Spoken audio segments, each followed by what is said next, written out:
Hello, listeners. This is Jeannine and Kristen from Henrico CASA. You are listening to our podcast, Vigilant Voices. Living life every day. You are listening on a great day because today is our first episode of the Vigilant Voices podcast. Yay! We had originally planned to launch this podcast in April during Child Abuse Prevention Month, which is obviously appropriate for our work. But honestly, we're just too excited to wait. It's so true. We just couldn't help ourselves. So we are so excited to be launching this podcast because we, at the end of the day, are just very passionate about the well-being of children and families. And specifically in our work at CASA, we have learned that it is so important to really know about the challenges facing children and families so that we can ensure no child faces abuse, neglect, or trauma. See what we did there, listener? No, K-N-O-W, about abuse, so that there is no N-O abuse. We won't give you just cheesy wordplay in our podcast. Every episode, we're going to share a child's story with you, and then we're going to dive into issues related to what came up in that story and childhood trauma in general. And at the end of each episode, we're really hoping to leave you with a message of hope and then a small step that you can also take to help stop child abuse. Okay, so Jeannine, have you ever wished you could hit rewind to stop something before it even started? That's a good question, but I think my answer has to be most definitely. Right, we all have. Well, there was a CASA case last year that I wish we could have paused and hit rewind on. There was a child, and we're going to call this child Jamie because we always change names to protect privacy. But Jamie was actually dragged across 6 lanes of traffic. The sweet little one had previously been abused, and her parent was actually trying to evade the police during this kind of crazy incident. If we could have paused this traumatic scene and rewound the moment, we would have seen things escalating for quite a while for a single parent who was just drowning in substance abuse challenges and a bit of a transient lifestyle. Right. I think when we really think about that heartbreaking situation for that child, it really highlights the reality and sad truth that families all around us are in crisis. And, you know, we don't always see it behind closed doors, and that's the reality. We can't see it. And maybe we just aren't trained to always see those signs, or maybe, you know, we have our own challenges, and so that's what we're focusing on. Or, you know, the other reality is that we don't want to see it, and we don't want to acknowledge that this might be happening. But families are every day navigating broken relationships, economic hardships, which is especially an issue for all of us right now, health issues, mental health challenges, substance abuse struggles, the list goes on. And of course, you know, COVID and the pandemic just has really underscored and exacerbated these issues. Seriously, I think COVID is a trauma that we all have in common. COVID really was a trauma, and I think that we're all still just coming out of that. And you know, at CASA, we're serving these families who are trying so hard to come out of all of those different issues that we just mentioned, and specifically their children that have experienced abuse or neglect.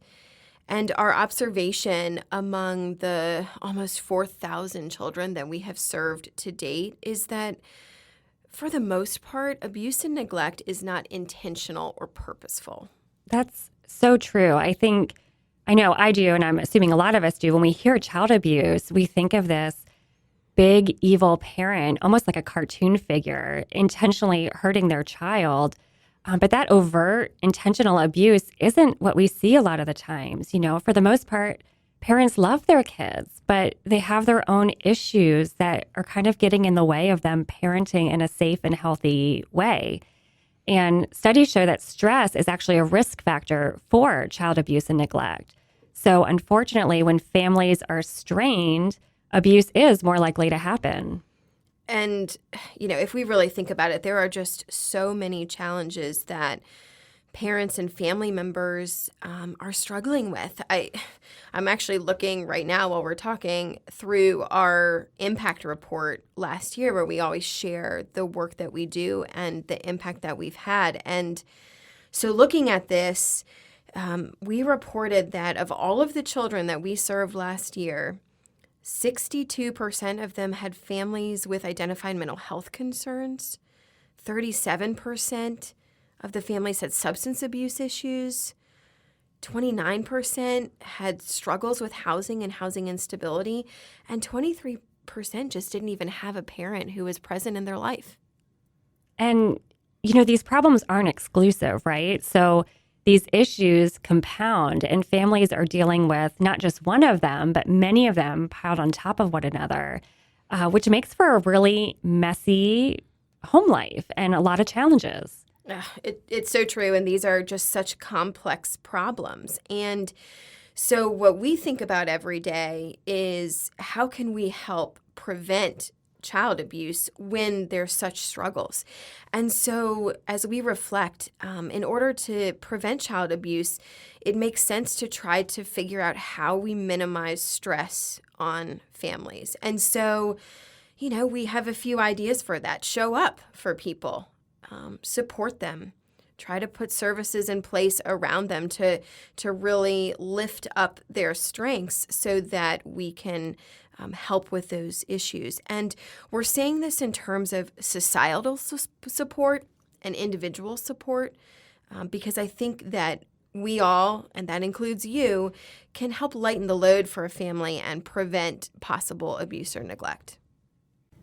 So true. Ideally, we can collectively work together as a caring community to support families and to prevent abuse and neglect before it even starts.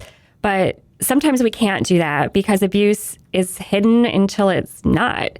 And so CASA is needed to intervene and prevent that abuse or neglect from continuing.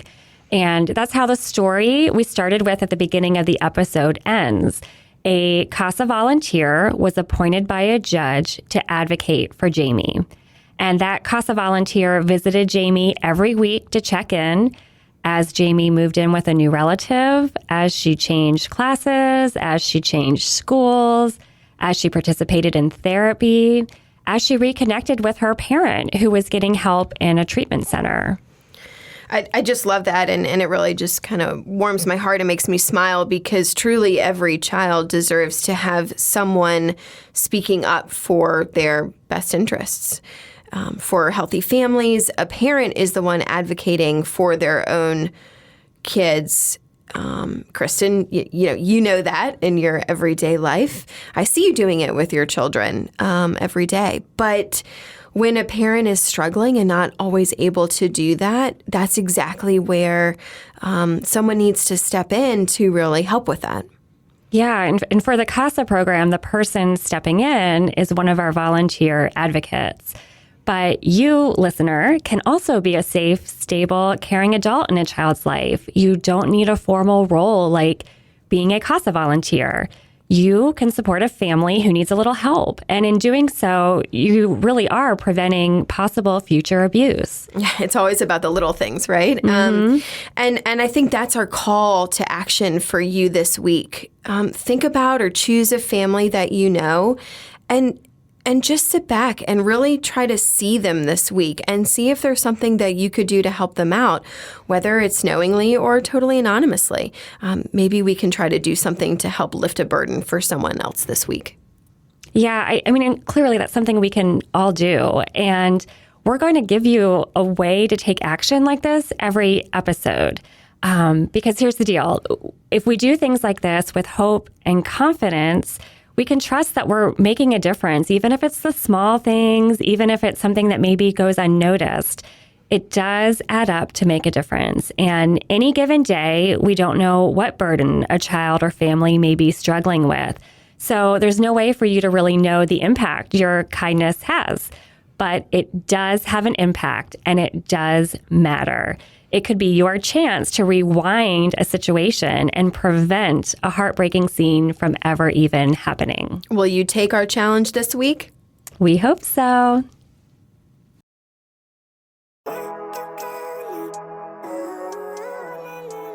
Thank you for listening to Vigilant Voices, Henrico CASA's new podcast.